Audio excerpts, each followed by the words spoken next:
தாய் தமிழ் உறவுகளுக்கு வணக்கம். சட்டசபை தேர்தலில் திமுக கூட்டணியில் காங்கிரஸ் நீடிக்குமா என்ற தலைப்பில் இந்த காணொளியை காண்கிறோம். காங்கிரஸ் தமிழகத்தில் ஆட்சியில் இருந்த காங்கிரஸ் 1967ஆம் ஆண்டு காங்கிரஸ் கட்சி ஆட்சியை இழந்தது. ஏறத்தாழ 64 ஆண்டுகள் ஆகிவிட்டது காங்கிரஸ் கட்சி ஆட்சியை இழந்து. 57 ஆண்டுகள் காங்கிரஸ் கட்சி ஆட்சியை இழந்து 57 ஆண்டுகள் ஆகிவிட்டது. காங்கிரஸ் கட்சியால் மீண்டும் ஆட்சிக்கு வர முடியவில்லை.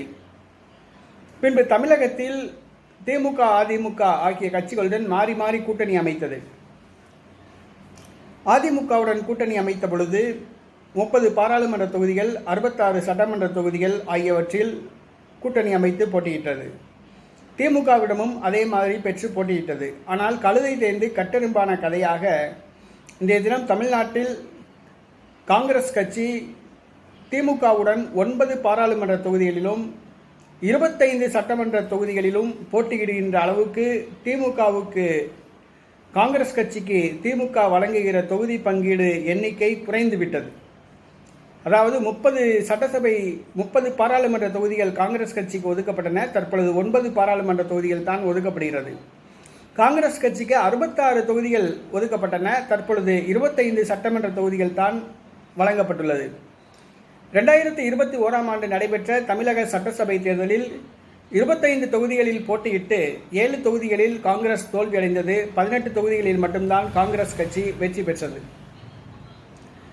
அந்த காங்கிரஸ் கட்சி சட்டமன்ற உறுப்பினர், ஈரோடு கிழக்கு தொகுதி சட்டமன்ற உறுப்பினர் ஈவேரா திருமகன் காலமானார். இடைத்தேர்தலில் மீண்டும் அவருடைய தந்தை EVKS இளங்கோவன் வெற்றி பெற்றார். விளவங்கோடு காங்கிரஸ் கட்சி உறுப்பினர் விஜயதாரணி ராஜினாமா செய்தார். மீண்டும் தாரகை காங்கிரஸ் கட்சி வேட்பாளர் வெற்றி பெற்றுள்ளார்.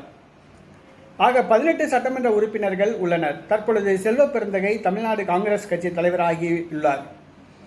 தமிழ்நாடு காங்கிரஸ் கட்சியை வளர்க்க வேண்டும் என்ற ஒரு ஆர்வம் அவருக்குள் உள்ளது. ஆகையால் சமீப காலமாக தொண்டர்கள் மத்தியில் பேசும்பொழுது காங்கிரஸ் கட்சி சீட்டு வாங்குகிற கட்சியாக இருக்கக்கூடாது, சீட்டு பிரித்து கொடுக்கிற கட்சியாக இருக்கணும் அப்படிங்கிறார். அதாவது மெயின் கட்சி நான் தான், இன்ஜின் நான் தான், லக்கேஜாக இருக்கக்கூடாது அப்படிங்கிறார். அதாவது திமுக கூட்டணியிலிருந்து வெளியே வரணும், காங்கிரஸ் தலைமையில் கூட்டணி அமையணும், காங்கிரஸ் கட்சியோடு இணைந்துள்ள கட்சிகளுக்கு நம்ம தொகுதி பங்கீடு செய்யணும், அதுதான் அவருடைய விருப்பம். இது திமுக கூட்டணிக்கு ஒரு சலசலப்பை ஏற்படுத்தியது. உடனே அவர் சொன்னாப்புல, எங்களுக்கு கட்சி வழங்கணும்னு ஆசை இருக்காதா அப்படின்னு சொல்லி சமாளிச்சாப்புல. தற்பொழுது என்ன சொல்றாப்புல, வருகிற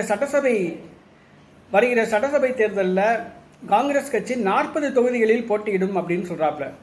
கடந்த சட்டசபை தேர்தலில் 25 தொகுதி தான் திமுக வாங்கியிருக்காங்க. அதுவே பெரிய விஷயம். ஏன்னா திமுக கூட்டணியில் கட்சிகளுக்கு பஞ்சம் கிடையாது. கம்யூனிஸ்ட் கட்சி, மார்க்சிஸ்ட் கம்யூனிஸ்ட் கட்சிக்கு, இந்திய கம்யூனிஸ்ட் கட்சி, விடுதலை சிறுத்தைகள் கட்சி, மதிமுக, மனிதநேய மக்கள் கட்சி, இந்திய யூனியன் முஸ்லீம் லீக் கட்சி, தமிழக வாழ்வுரிமை கட்சி, மக்கள் விடுதலை கட்சி என்று பல கட்சிகள் உள்ளன. அவங்களுக்கெல்லாம் தொகுதி பங்கீடு செய்யணும். ஆனால் இன்னைக்கு காங்கிரஸ் 25 சீட்டு கொடுத்ததே பெரிய விஷயம். ஆனால் இப்போ திரும்ப இவர் என்ன சொல்றாப்புல, செல்வ பிறந்தகை காங்கிரஸ் 40 தொகுதிகளில் போட்டியிடும் அப்படிங்கிறார். இது திமுகவுக்கு மிகப்பெரிய ஒரு அச்சுறுத்தலாக இருக்குது. என்ன வர சட்டசபை தேர்தலில் 40 சீட்டு கேட்பாங்களோ அப்படின்ட்டு. செல்வ பிறந்தக்கு என்ன 40 கேட்டால் தான் 30-35 கொடுப்பாங்க அப்படின்றது. ஆனால் திமுக தலைவர் ஸ்டாலின் இதுக்கெல்லாம் சம்மதிக்க மாட்டாப்புல. கண்டிப்பாக 40 சீட்டு கொடுக்க மாட்டாப்புல காங்கிரஸ் கட்சி. ஏன்னா அந்தளவுக்கு காங்கிரஸ் கட்சி செல்வாக்கு உள்ள கட்சி கிடையாது, வாக்கு சதவீதம் உள்ள கட்சி கிடையாது, வாக்கு வங்கி உள்ள கட்சி கிடையாது. தொண்டர்களே இல்லாத கட்சி தான் காங்கிரஸ் கட்சி. ஆமாம், காங்கிரஸ் கட்சிக்கு தொண்டர்களே கிடையாது. அவ்வளவும் கிழடு கட்ட தான் இருக்குது. இளைஞர்களே கிடையாது, கிழடு கட்ட தான் இருக்குது. அது இன்னும் கொஞ்ச நாளில் போய் சேர்ந்துடும். அப்போ 40 தொகுதி தர முடியாது அப்படின்னு சொன்னால் இந்த காங்கிரஸ் கட்சி சட்டசபை தேர்தலில் திமுக கூட்டணியிலிருந்து வெளியே வந்துடுமா? வெளியே வராது. ஏன்னா காங்கிரஸ் கட்சிக்கு போக்கிடம் கிடையாது.